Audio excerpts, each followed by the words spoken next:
Hello friends, welcome to my YouTube channel nursing education by Deepak. आज हम देखने वाले हैं कि नर्सिंग केयर केस स्टडी कैसे बनाई जाती है और नर्सिंग केयर प्लान भी इसी के अंदर मैं बता दूंगा कि नर्सिंग केयर प्लान में और केस स्टडी में क्या डिफरेंस होता है। तो आज का हमारा टॉपिक है अस्थमा। अस्थमा पर हम बनाएंगे केस स्टडी। तो सबसे पहले जैसे नर्सिंग केयर प्लान बनाते हैं वैसे ही बनानी है। कहाँ पे केस स्टडी शुरू होती है वो मैं बता दूंगा। तो सबसे पहले हमें लिखना होता है बायोडाटा ऑफ पेशेंट, सेम जैसे एनसीपी में लिखते हैं। Name, age, sex, ward address, religion, date of admission, doctor in charge और डायग्नोसिस। उसके बाद हमें लिखनी होती है चीफ कंप्लेंट। चीफ कंप्लेंट क्या क्या है? Wheezing, coughing, chest tightness, breathing difficulty, gas exchange impaired, है ना। उसके बाद है हिस्ट्री ऑफ इलनेस, जिसमें हमें क्या बताना है? Present medical history, past medical history. उसके बाद हमें बनानी होती है फैमिली हिस्ट्री या फैमिली हिस्ट्री का चार्ट बनाना होता है, जिसमें फैमिली मेम्बर्स के नेम, एज, रिलेशन, ऑक्यूपेशन और हेल्थ स्टेटस लिखना होता है। उसके बाद हमें उसके बिहाफ पर फैमिली ट्री बनाना होता है। फिर अब ये बच्चे की डिजीज है या बच्चे में हुआ अस्थमा, तो हम इम्यूनाइजेशन हिस्ट्री भी लिखना कंपलसरी है। तो इम्यूनाइजेशन हिस्ट्री लिखेंगे, उसका पूरा चार्ट बनाएंगे हम। ठीक है। उसके बाद सोशो इकोनॉमिक स्टेटस लिखेंगे।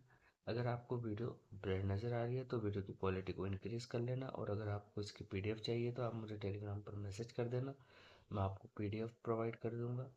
अगर वीडियो अच्छी लग रही है तो वीडियो को लाइक कर दें, चैनल को सब्सक्राइब कर दें, अपने दोस्तों के साथ शेयर कर दें ताकि उन्हें भी हेल्प हो सके फाइल बनाने में।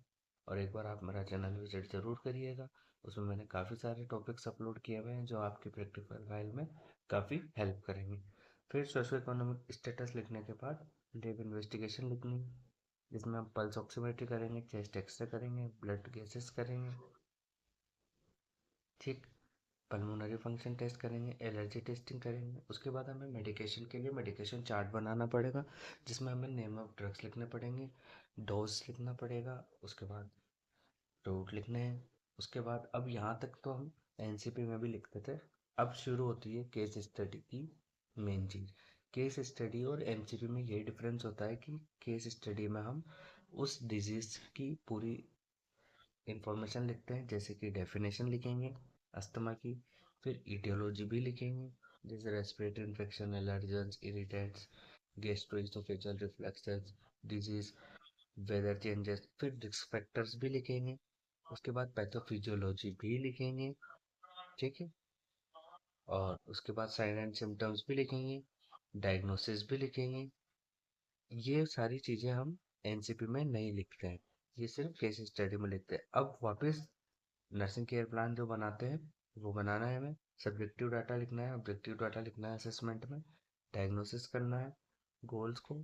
उसके बाद गोल लिखना है, इंटरवेंशन करना है। जैसे गोल है हमारा child will be able to maintain patent airway, मतलब एयरवे सही नहीं आ रही होगी, ब्रीथिंग में डिफिकल्टी हो रही होगी, तो हमारा गोल है कि उसकी एयरवे को हम मेंटेन कर पाएंगे। उसके इंटरवेंशन लिखेंगे, इम्प्लीमेंटेशन करेंगे और इवेल्युएट करेंगे। ठीक, आप वीडियो को पॉज करके स्क्रीनशॉट ले लीजिएगा या आप डायरेक्ट भी लिख सकते हैं। फिर हमारा दूसरा गोल है child will be able to exhibit adequate ventilation.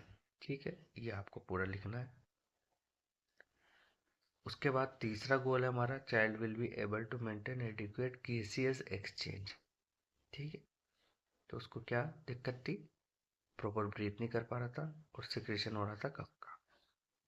उसके बाद हमारा चौथा है child will be able to exhibit no signs of secondary infection and will not spread infection to others. ये हमारा गोल है। ठीक।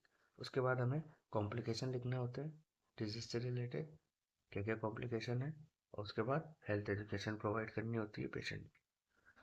और फिर लास्ट में हम लिखते हैं रेफरेंस या बिब्लियोग्राफी। ठीक। तो ये था हमारा केस स्टडी और ऑफ अस्थमा। आई होप कि आपको समझ आया होगा कि केस स्टडी में और नर्सिंग केयर प्लान में क्या डिफरेंस है, और ये वीडियो भी आपको समझ आई होगी। अगर अच्छी लगी हो वीडियो तो वीडियो को लाइक कर दीजिएगा, चैनल को सब्सक्राइब कर दीजिएगा, ताकि आने वाले टाइम में आपको इस तरह की वीडियो और मिलती रहे। Thank you.